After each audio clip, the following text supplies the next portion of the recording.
पश्चात्ताप म्हणजे काय? तो तारणासाठी आवश्यक आहे का? पश्चात्ताप हा एक अवघड विषय आहे, कारण बायबल या शब्दाची व्याख्या करते आणि धर्म आपापल्या पद्धतीने वेगळी व्याख्या करतो. रोमन कॅथलिक चर्चने पेनन्स म्हणजे पापांसाठी शिक्षा उदा स्वतःला चाबकाने मारणे निर्माण केली, तर प्रोटेस्टंट लोक पेनटन्स म्हणजे पापांबद्दल अपराधी वाटणे किंवा दुःख करणे यावर भर देतात. पण या दोन्ही गोष्टी बायबलमध्ये नाहीत.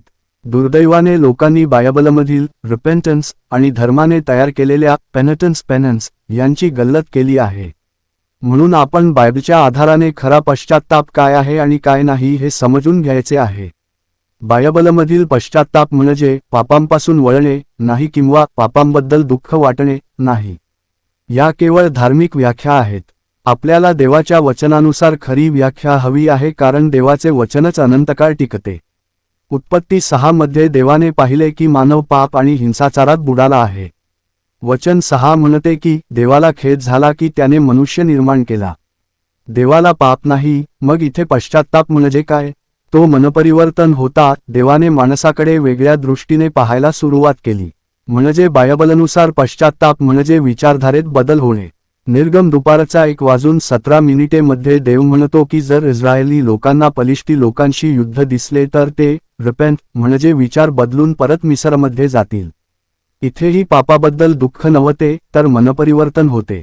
निर्गम 32 ते 14 मध्ये लिहिले आहे की देवाने इस्रायलवर करावयाच्या शिक्षा करण्याचा विचार बदलला.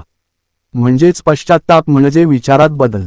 योहान बाप्तिस्त्याने मत्तय 3 ते 2 मध्ये इस्रायलला सांगितले, पश्चात्ताप करा, कारण स्वर्गाचे राज्य जवळ आले आहे. म्हणजे देवाकडे पाहण्याची दृष्टी बदला, कारण तुमचा मशिहा येत आहे. ग्रीक शब्द मेटनिओ म्हणजेच रिपेंट याचा अर्थच आहे मनपरिवर्तन. मेटा म्हणजे बदल. मत्तय रात्रीचे 9:29 मध्ये दाखवले आहे की एका मुलाने द्राक्षमळ्यात काम करण्यास नकार दिला, पण नंतर त्याने रिपेंट म्हणजे मन बदलून कामाला गेला. प्रेषितांची कृत्ये रात्रीचे 2:38 मध्ये पेत्राने इस्रायलला सांगितले, पश्चात्ताप करा आणि बाप्तिस्मा घ्या. ते येशूला खोटा समजून ठार मारले होते. आता त्यांना आपला विचार बदलून येशूला मशिहा मानायचे होते. प्रेषितांची कृत्ये 17 मध्ये पौलाने अथेन्समध्ये सांगितले की देव सोन्याचा, चांदीचा किंवा दगडाचा नाही.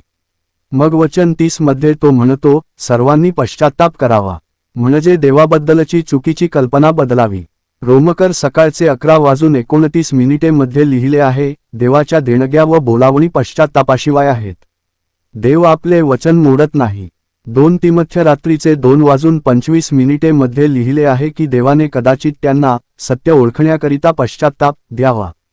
म्हणजे सत्य मान्य करण्यासाठी विचारात बदल आवश्यक आहे.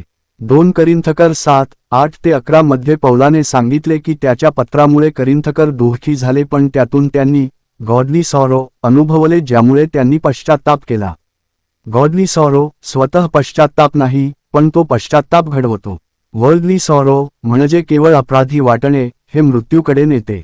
पण देवभक्तीचे दुःख मनपरिवर्तन घडवते आणि त्यातून जीवनात बदल होतो.